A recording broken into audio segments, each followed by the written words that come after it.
lab de France Supply Chain? Eh bien d'ailleurs, c'est le moment d'y aller et d'entrer dans le vif du sujet. Donc l'IA pour le pilotage des flux, une intégration à plusieurs niveaux. Donc une intervention qui associe Arnaud Moissac, qui est responsable du lab IA de France Supply Chain, et William Zanotti, qui est responsable du lab PME de France Supply Chain.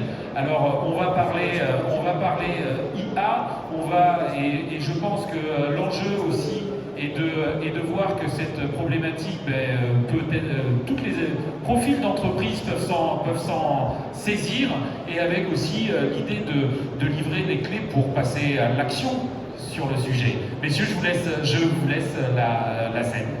Merci beaucoup. Bonjour à tous, ravi d'être là, de clôturer ce magnifique salon. Donc, avec William, on vient vous restituer les différents travaux en fait, qui animent l'association France Supply Chain, notamment donc, les travaux du Lab IA et du Lab PME. Alors, peut-être quelques éléments de contexte. Donc, je suis Arnaud Moissac, je suis le responsable du Lab IA. Également, je suis administrateur de France Supply Chain et je suis également le CEO de DC Brain. Je voudrais en profiter d'ailleurs pour remercier le salon ainsi que toutes les équipes de DC Brain, puisqu'on a été lauréat cette année du Digital Award Supply Chain by SCE.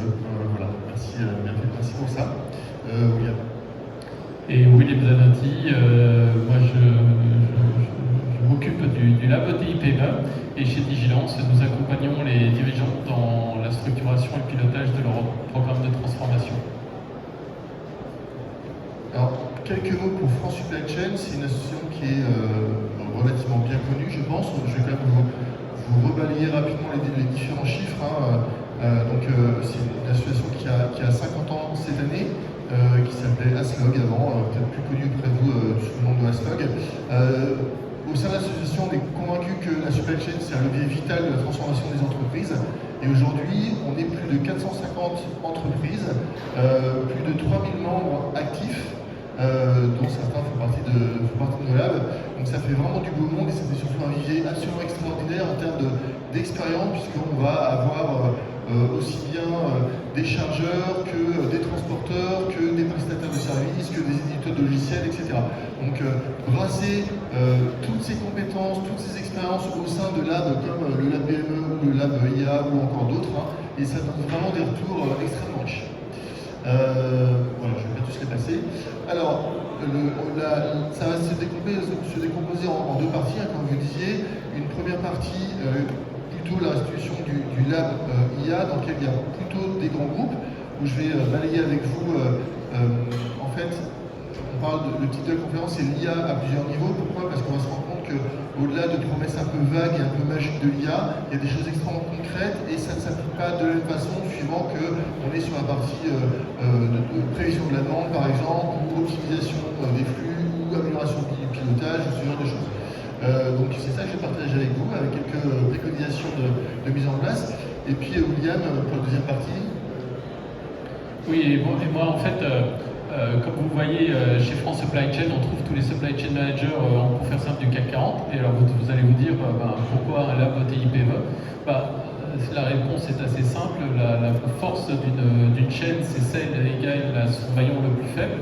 Et donc vous ne pouvez pas vous contenter de traiter que les maillons qui sont sous votre contrôle.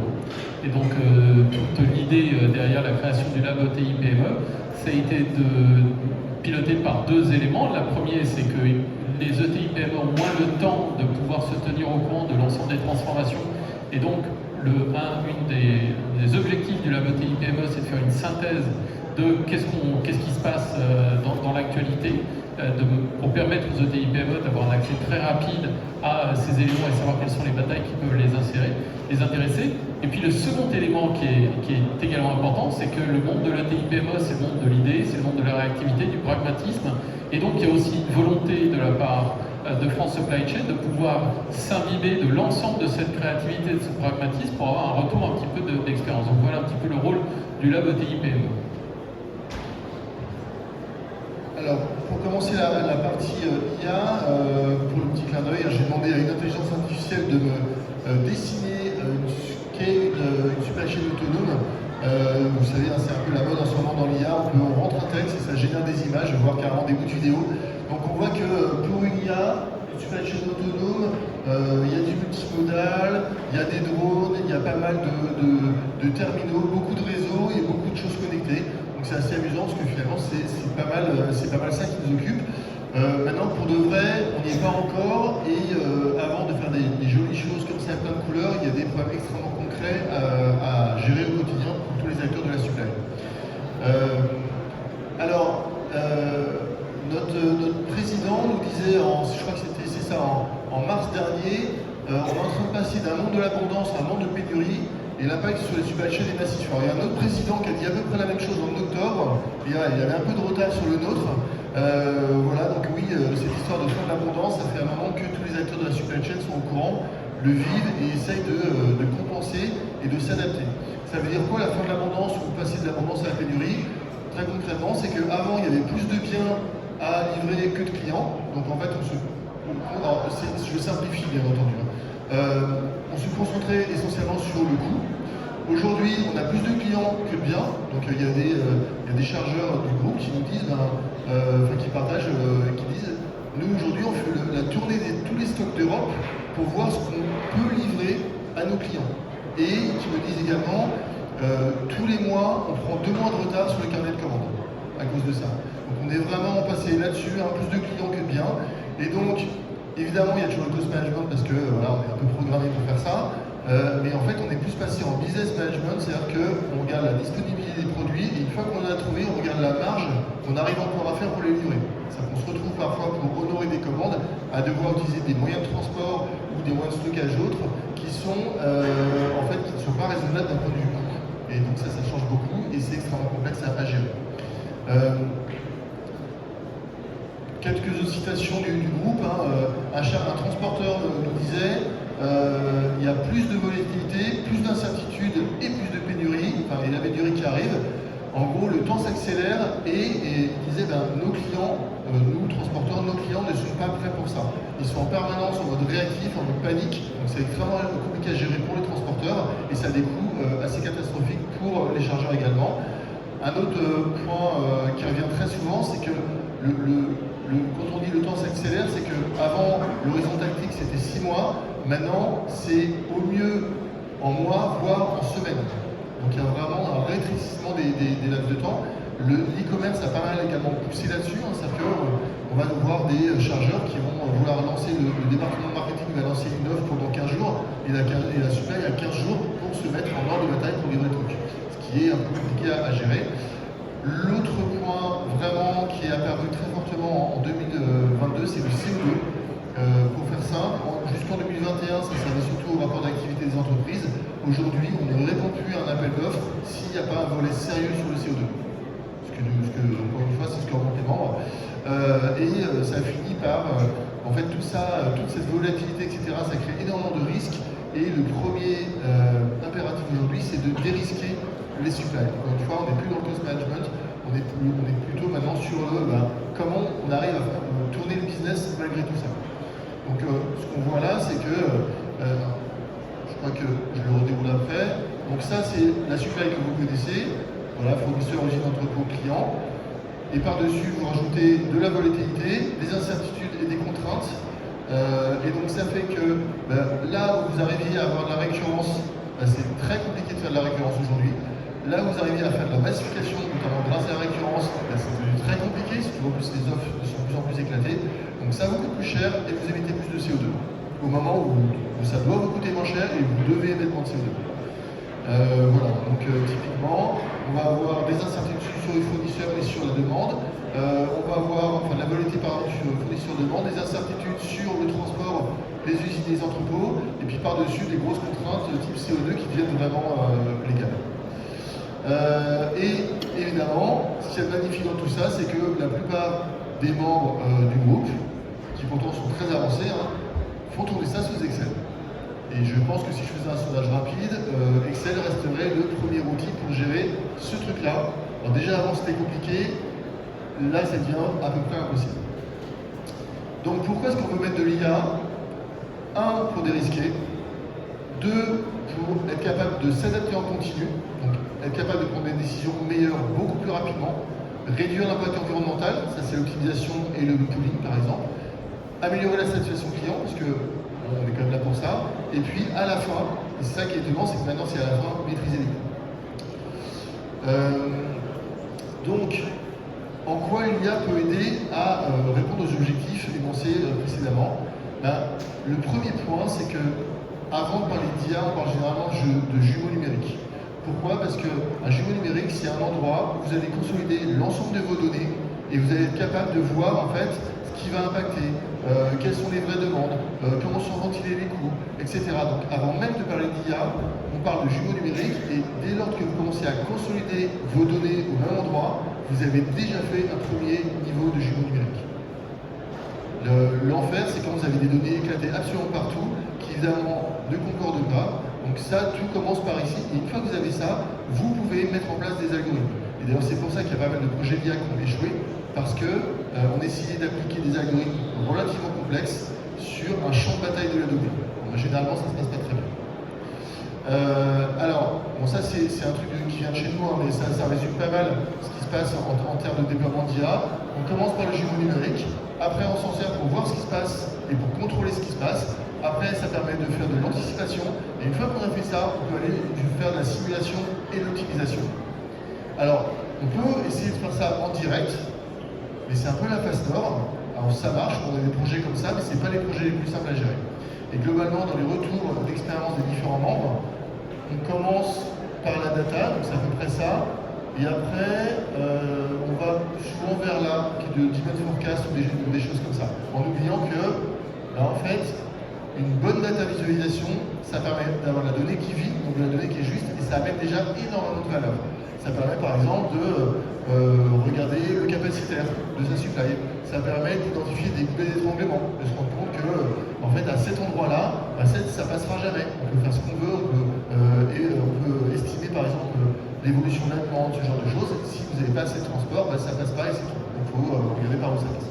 Et puis ça permet également un truc très utile quand vous avez toutes vos données dans l'endroit, de comparer par exemple des périodes denses à des périodes plus calmes, des périodes de solde, des périodes de Noël, des périodes d'été, ce genre de choses, et d'adapter mieux, d'anticiper mieux l'adaptation de votre supply à ces périodes différentes. Ensuite, on va commencer par faire des trucs plus réellement d'IA sur toute la partie. Alors ce qu'on appelle généralement l'IA, c'est le machine learning.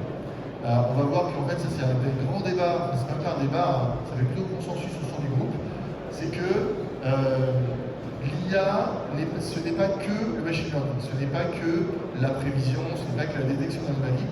Toute l'optimisation à l'ancienne, j'ai envie de dire, tout ce qui est recherche opérationnelle, c'est aussi l'IA. Et ce que vous faites en recherche opérationnelle, on n'est pas du tout capable de le faire en machine learning. Ce qu'on fait en machine learning, on ne sait pas le faire en recherche opérationnelle. Par contre, il y a quelque chose qui vraiment arrive de plus en plus fort, c'est ce qu'on appelle l'hybridation, je vais en parler un peu après. C'est quand on mélange les deux approches, et là, on peut faire vraiment des choses extrêmement intéressantes. Donc, le machine learning, à quoi ça peut servir? Ça va permettre, par exemple, de faire du forecast de la demande. Donc ça, c'est quelque chose, souvent, on pense IA, supply chain, on commence par ça. Ça peut, par exemple, permettre de faire de la détection de défaillance du fournisseur. En se disant, en fait, ce fournisseur, tous les ans, pendant cette période-là, en fait, il plante. C'est un exemple comme ça, mais on peut comme ça des défaillances assez efficaces. Et donc, quand on regarde le côté volatilité, on peut faire la détection d'anomalies, se dire, tiens, je suis censé avoir tel comportement, telle demande, tel KPI de transport, en fait, elles sont en train de diverger. Donc, alerte. Encore une fois, ça va pas donner la réponse, ça va permettre d'alerter les opérationnels en leur disant, au milieu de tout ce que tu as géré, tu devrais commencer par cette ligne-là parce qu'il se passe un truc bizarre. Ou ce fournisseur-là, parce qu'a priori, pareil, c'est quelque chose qui n'est pas normal. Et au niveau des incertitudes, c'est plus anomalies et forecast qui vont aider. Le fait d'être capable de mieux anticiper la demande des clients, ça va permettre de gérer tout le reste de la chaîne. Et c'est là où on va en fait passer au stade du dessus. Ça c'est très machine learning, tout ce qui est simulation et optimisation. Où là, en fait, une fois que on a par exemple prédit la demande des clients, on va être capable, grâce à un jumeau numérique et à de la recherche opérationnelle, c'est pour ça que les deux sont très complémentaires, à propager ça jusqu'aux entrepôts, à regarder ce qu'il y a dedans, à prédire du coup par exemple des besoins en staffing de l'entrepôt, également à voir comment ça se répercute sur cette partie transport, puis sur les usines, etc. etc. Ensuite à faire des what if en disant ok là je ne vais pas avoir assez de monde, donc si je coupe une partie de ces entrepôts, comment je suis capable de rebasculer ça sur les autres, ou tiens en fait je ne vais pas avoir ces matières premières pour cette usine-là, comment j'arrive à m'en sortir, dans quel stock je vais taper, est-ce que j'atteins des seuils, etc., etc. Et ensuite, une fois qu'on a simulé ça, on peut dire à l'IA, c'est typiquement ce que nous fait chez DCBreak, et est-ce que je ne peux pas faire mieux? Et là, on est capable de trouver des solutions dans des temps impartis très rapides, puisque si c'est pas calculé rapidement, ça ne sert à rien, en disant finalement, la bonne solution, ce ne serait pas juste de taper dans cet entrepôt-là, ça serait d'aller chercher les trucs là, là, là et là, et d'un point de vue coût ou d'un point de vue CO2, c'est plus efficace. Et donc là, on voit qu'on a une sorte de symbiose entre le machine learning et l'optimisation classique, à condition que les deux se parlent et à condition que les calculs aillent très vite, parce que si on met plusieurs jours à tester un scénario, en fait, c'est plus en accord avec, vous vous souvenez au début, ce que je disais sur le raccourcissement du temps, en fait, c'est plus en raccord avec les nouvelles contraintes d'aujourd'hui. Donc, quelques cas d'usage remontés par le groupe. Par exemple, on a Rexel qui a beaucoup travaillé sur la partie forecast client, et ce qui permet en fait ce qui lui a permis de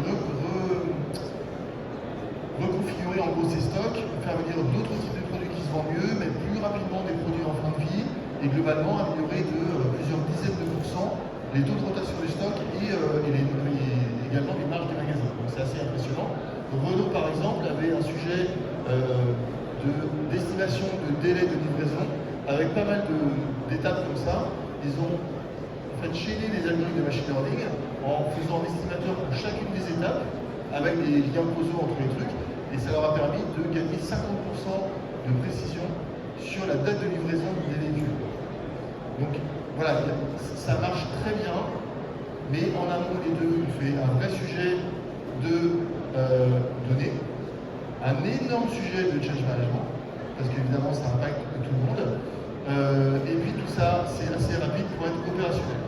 L'autre point aussi assez important, c'est que globalement ce qui ressort, c'est que tout le monde fait ça en SaaS, alors soit interne via des hyperscalers en cloud interne, soit en se basant sur des solutions par exemple, parce que ce qui ressort, c'est que j'espère qu'il n'y a pas trop de gens des DSI en salle, mais c'est en fait comme il y a un côté très, alors on parle d'agile par exemple, dans le cas comme ça, c'est généralement tiré par les métiers, il faut qu'il y ait beaucoup de rétroaction.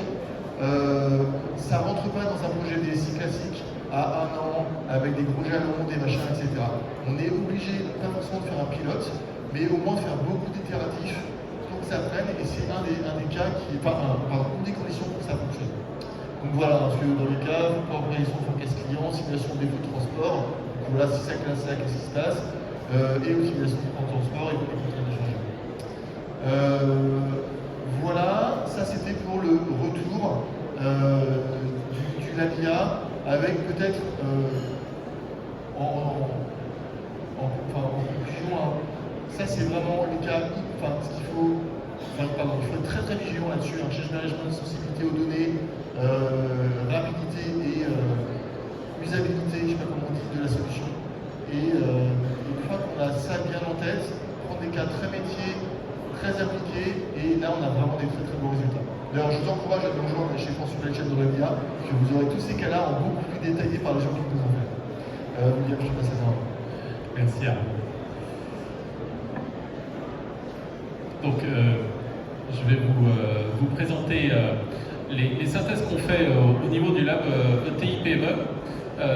En fait, on a construit, on y a passé 6 mois à construire un programme d'accompagnement des ETI PME. Et l'idée, c'était le cahier des charges, c'est comment est-ce qu'on peut permettre d'être le plus efficace possible avec le moins de moyens possible. Et donc, on a testé ce programme sur un certain nombre de TI PME. Et on se concentre sur ce point-là. L'idée, c'est, avant de vouloir courir, il faut savoir marcher, donc de maîtriser les fondamentaux de la supply chain. Donc, le premier élément sur lequel on a travaillé, ça a été évaluer la maturité de la supply chain. Et puis le second point, c'est de mettre en place un dispositif d'accompagnement et de progrès. Et donc ça s'adresse aux ETI PME, les PME à partir de 15-20 millions d'euros de chiffre d'affaires, c'est le niveau à partir duquel on commence à avoir des moyens qui permettent de pouvoir gérer les enjeux de la supply chain. Et en gros, cette démarche, elle comprend 3 éléments. Le premier, c'est un autodiagnostic qui se fait en 20 minutes, qui est fiable à 90% et qui permet de pouvoir, en 22 questions, déterminer quel est le niveau de maturité par rapport à d'autres entreprises. Et quand on l'a testé sur des PME, c'est un effet assez redoutable. Quand on lit les questions et on dit est-ce que je suis au niveau de maturité 1, 2 ou 3 sur les 22 critères, on se dit je suis plutôt au niveau 1 et c'est déjà pas mal parce que le niveau 2, ils ont mis la barre haute. Mais quand je vois qu'il y a 60% des entreprises qui sont déjà sur ce critère au niveau 2, en général ça donne un sacré coup d'aiguillon pour dire le monde a changé, il faut vraiment qu'on se remette en cause. La deuxième démarche, et je vais y revenir assez longuement, ce sont des fiches de bonne pratique, ce sont des recto verso, ça c'est le format, et sur tout un tas de sujets, on dit il faut que ça retienne en un recto verso. Donc je passe mon temps à aller voir mon ami Arnaud dans le lab IA, qui est un de mes chouchous, mais aussi le lab digital, pour voir un petit peu ce qui se passe. On travaille aussi beaucoup avec les croisements d'expérience sur quels sont les fondamentaux et comment est-ce qu'on les maîtrise. Et puis il y a le troisième, qui est pour les entreprises qui ont le bon niveau de maturité, de leur permettre de suivre un programme d'accompagnement. On va lancer la prochaine promotion, donc je fais un tout petit peu de pub, mais c'est pour une association, pour 3 000 € par entreprise, et elles ont droit à peu près à 50 heures d'accompagnement sur 6 mois. Et vous aurez des flyers à la sortie pour, si vous êtes intéressé, soit pour vous parce que vous êtes une ETI PME, soit pour ce que vous êtes intéressé pour engager vos propres partenaires ETI PME à faire partie de ce genre de programme pour avoir du retour d'expérience. La dernière précision, c'est que les consultants au sein de France Supply Chain ont droit à un strapontin. Ceux qui sont là et qui sont les grands garçons, ce sont les entreprises qui sont les adhérents dits du groupe A, et ils nous utilisent, ils abusent de nous pour simplement qu'on aide à synthétiser un petit peu la quintessence de tout ce qu'ils font, parce que quand on est chez Michelin, Renault, on n'a pas pour boulot on n'est pas payé pour aller diffuser la bonne parole. Donc je vais vous faire un petit peu cette synthèse. Et donc si on prend cette fiche, je vais vous la découper en trois éléments, elles sont toutes construites de la même façon. On va regarder d'abord une problématique, et la problématique qui s'est posée là-dessus, c'est un équipementier automobile qui nous a aidé à la co-construire, cette fiche, à partir de sa propre expérience, mais aussi enrichie par d'autres. Et en fait là, j'ai intégré aussi tous les retours d'expérience de toutes les séquences du lab IA. C'est quelle est la bataille choisir en termes d'IA et comment est-ce qu'on doit conduire ce projet. Quand on regarde un petit peu les cas d'usage, et je vais paraphraser en partie ce que Arnaud a fait, c'est qu'il y a un certain nombre de cas d'usage qui sont autour de mieux comprendre la demande. Ça peut prendre pas mal de formes. C'est collecter des données externes, c'est travailler sur les regroupements de magasins. Tu évoquais le cadre Excel qui a eu des résultats absolument spectaculaires en développement des ventes à stock constant, améliorer l'efficacité d'opérations promotionnelles par exemple, ou bien prévoir la gestion de la demande. Et vous voyez le petit carré, le consensus, on a eu par exemple, je crois que c'est Geodis qui est venu en présentant les 150 cas d'intelligence artificielle qu'ils ont déployés au niveau mondial sur l'ensemble de leur groupe. Donc ce que vous voyez à France Supply Chain, on voit ce qui se passe de manière industrielle quand vous avez tous les acteurs qui se mobilisent vraiment. Quand il y a les consultants qui en parlent, c'est une chose, mais quand il y a les utilisateurs qui commencent à dire voilà les volumétries sur lesquels on travaille, ce qu'on a testé, ce qui marche pas, c'est autre chose. Et donc il y a des éléments sur la partie pilotage des stocks et des flux, et puis les éléments autour de tout ce qu'on évoquait sur simulation et modélisation. Et en gros, un des éléments qui est ressorti du croisement de ces expériences, c'est que ce qui marche le mieux, c'est quand même tout ce qui est proche des flux clients, donc de l'aval.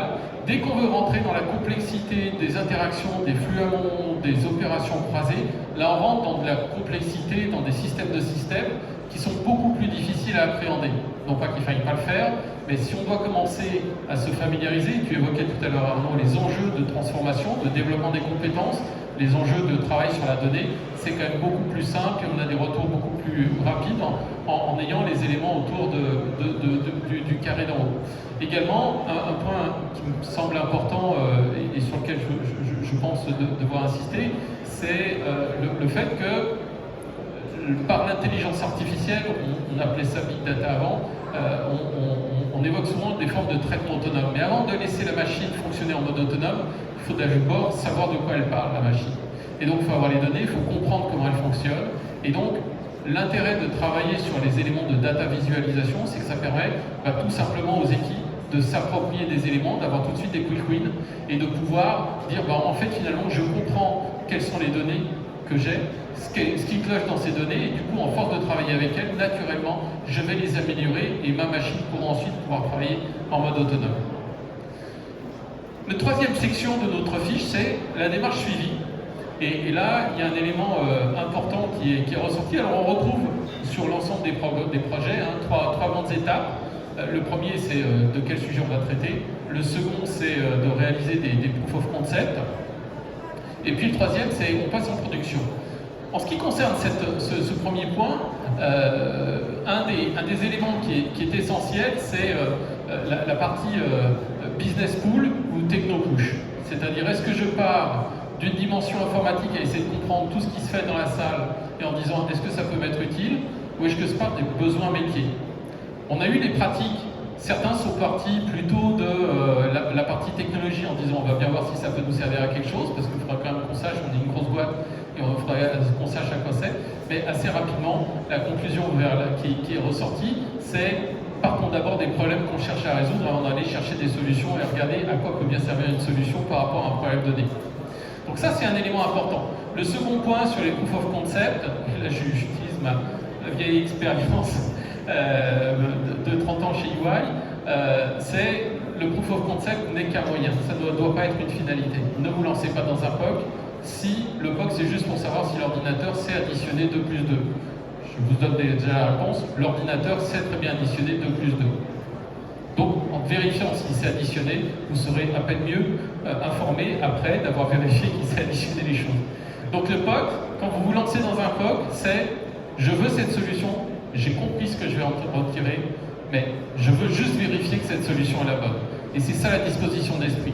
Ne partez pas de je m'arrête ici parce que sinon vous ne passerez jamais à l'étape suivante. Donc il faut que vous soyez en mesure, au moment de vous lancer dans la partie POC, de vous dire ok, là je sais à peu près, il me reste des éléments à vérifier, il me reste des éléments à comprendre, à valider, mais je ne veux pas simplement payer pour voir pour éviter de me retrouver à, in fine, passer du temps à des choses dans lesquelles on aura appris les choses, mais on n'aura pas vraiment avancé.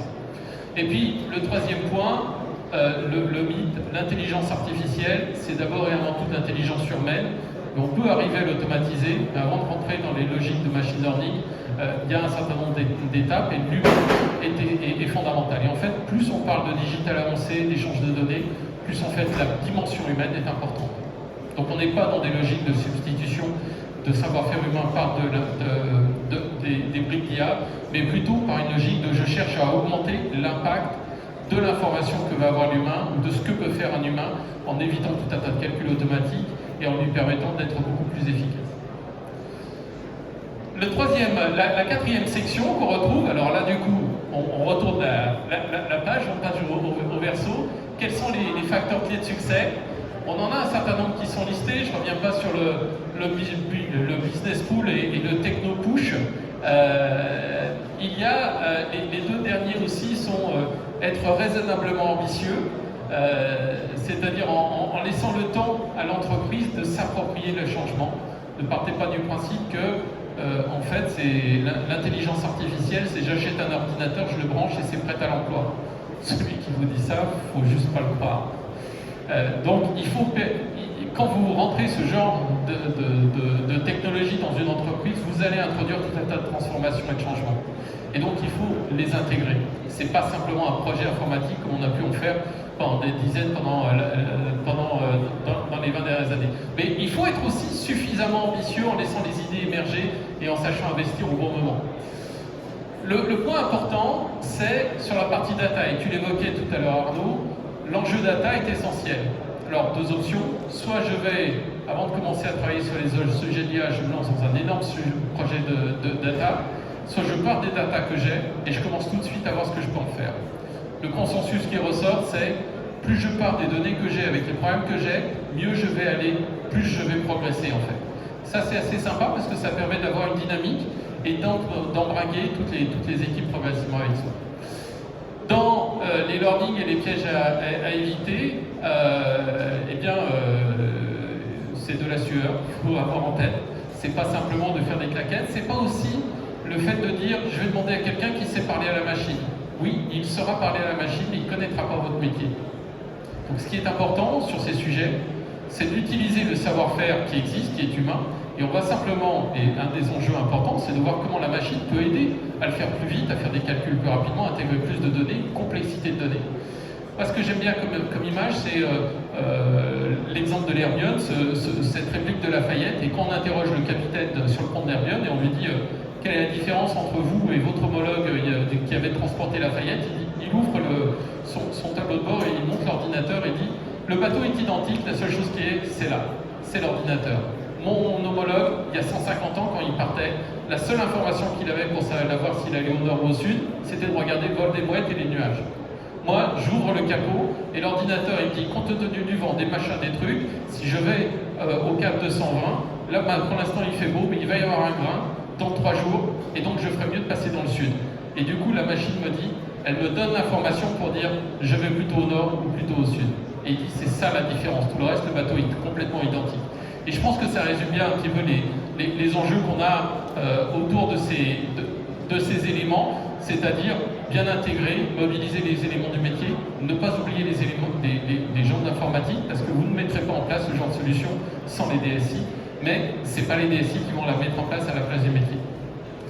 Voilà, et puis dans les gains obtenus, il y en a, alors c'est assez fascinant quand on va dans les labs, et non pas parce que tu es là, mais moi je trouve ça toujours impressionnant de voir toutes les idées qui ont émergé dans les éléments. Alors je vais en lister quelques-uns sur, par exemple, la gestion des long tails. Quand vous vendez des pneumatiques, vous avez les pneumatiques de la Clio, ça c'est assez facile, mais il y a tout un tas de pneumatiques un petit peu zarbi, ceux-là, il faut les envoyer, il faut les avoir disponibles, et comment je fais pour faire en sorte de savoir qu'il y a une Ferrari qui va crever à ce moment-là et qui aura besoin de ce pneu pluie. Vous avez aussi des adhérents qui ont travaillé sur l'amélioration de la satisfaction client, par exemple sur tout ce qui est contrôle des expéditions, des éléments de maintenance prédictive, la réduction des rebuts de production, tout ça moi je trouve ça toujours fascinant quand ils ont travaillé sur ces éléments-là, mais celui qui ressort toujours en tête des listes dans le hit parade, c'est quand même la partie, tout ce qui est meilleure gestion des assortissements et funnel de vente. C'est dès que vous savez mieux anticiper les ventes, du coup, c'est plus facile quand vous pouvez anticiper les éléments, de pouvoir avoir les bons éléments de disponibilité. Un dernier élément que je trouve assez intéressant et qu'on met dans notre fiche, qui sont en fait ces radars. Alors celui-là a été fait par Wavestone, qui est très très actif au sein du lab digital. Et en fait, ils ont repris un certain nombre de cadrans qui sont, donc on a les aspects capture des données marché avec les réseaux sociaux.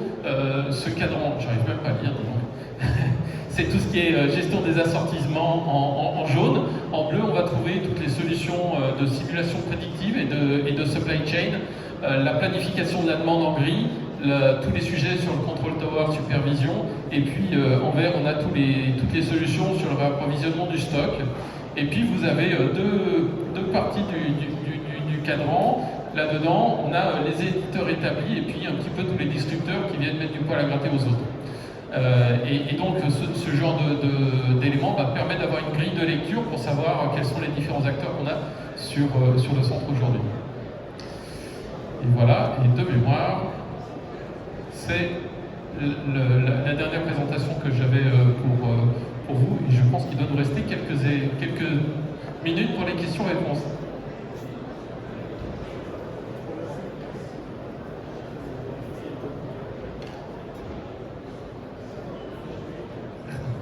je vous confirme qu'il reste un petit peu de temps.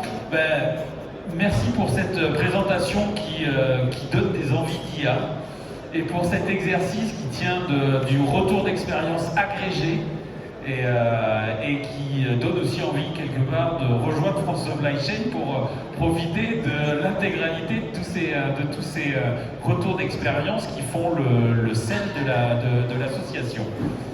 Je me tourne vers la salle pour voir si vous avez des questions ou des remarques, parce que, par exemple, vous avez, et peut-être pour livrer votre témoignage sur la façon de vous approprier et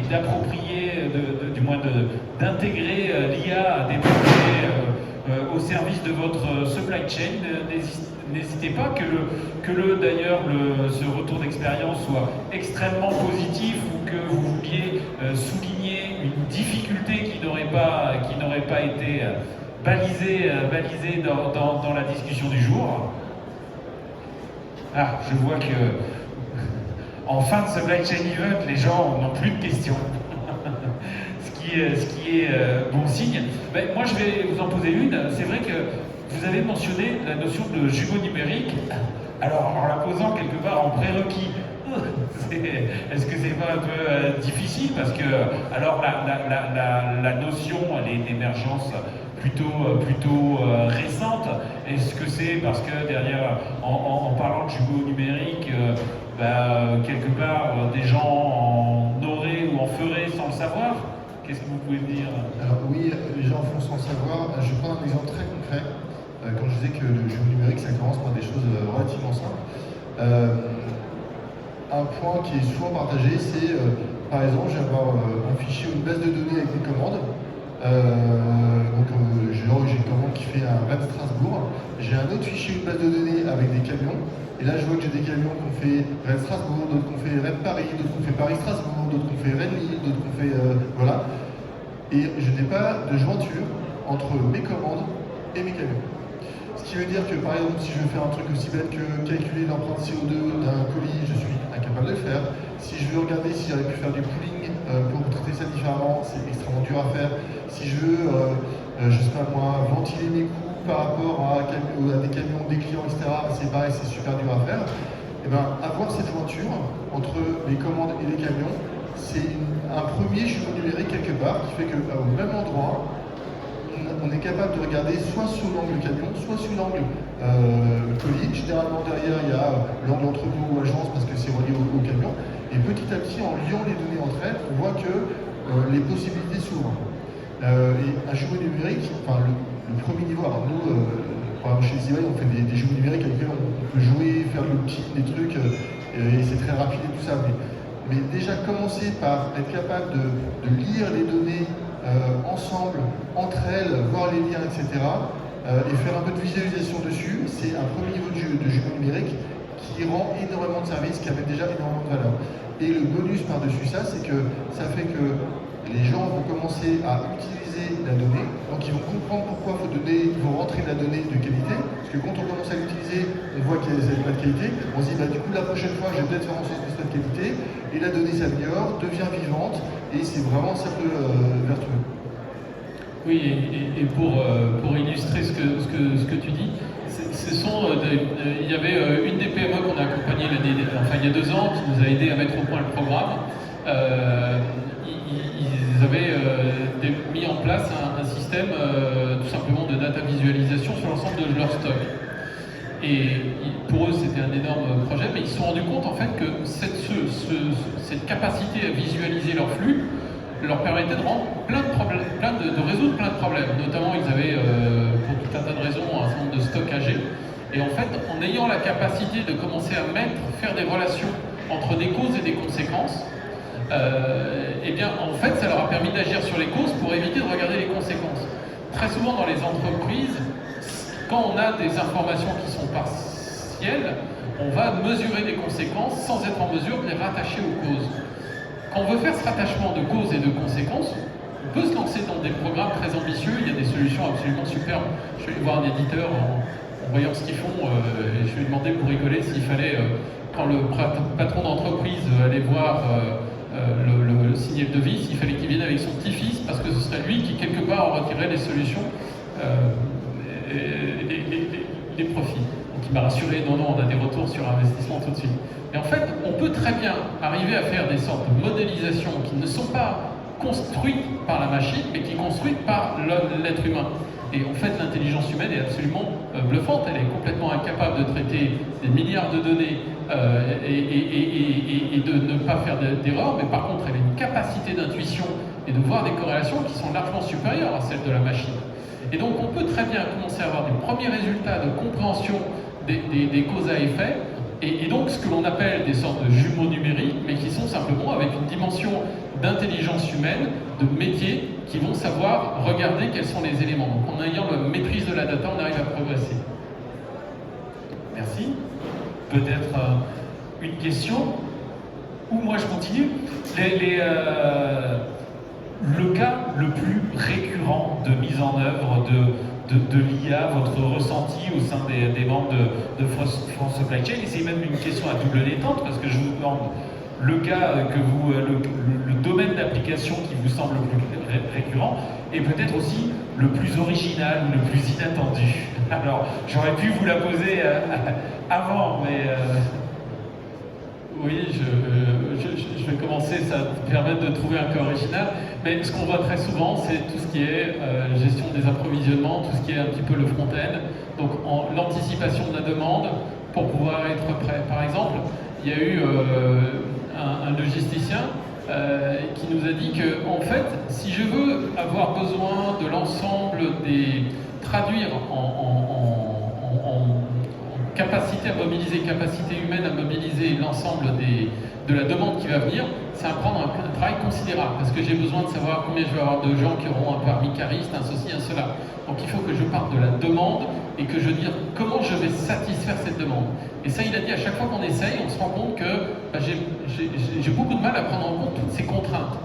Par contre, donner de la visualisation pour dire aux gens, voilà ce que tu vas avoir, voilà quelles sont les tendances, voilà quels sont les éléments de récurrence, voilà qu'est-ce qui va faire que tu vas avoir tant de volume.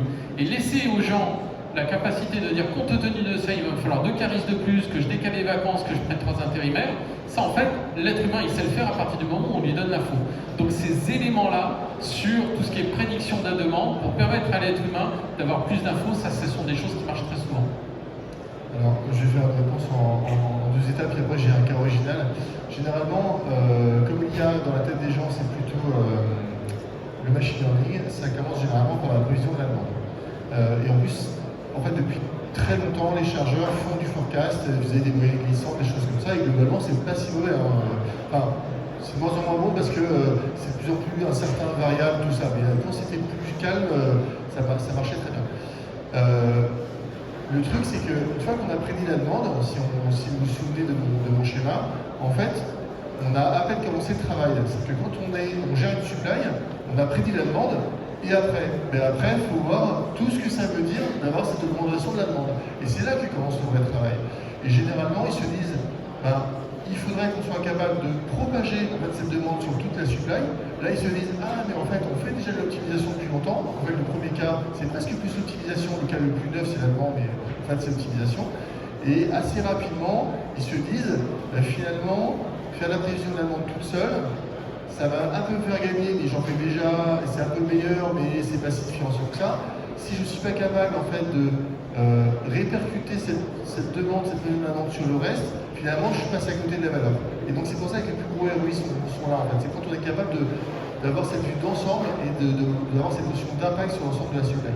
Et le cas peut-être le plus original, c'est une fois on nous a demandé, comme en fait ça rejoint un peu le côté jumeau numérique, c'est un client qui avait qui loguait en fait les volumes transportés et pas forcément les produits.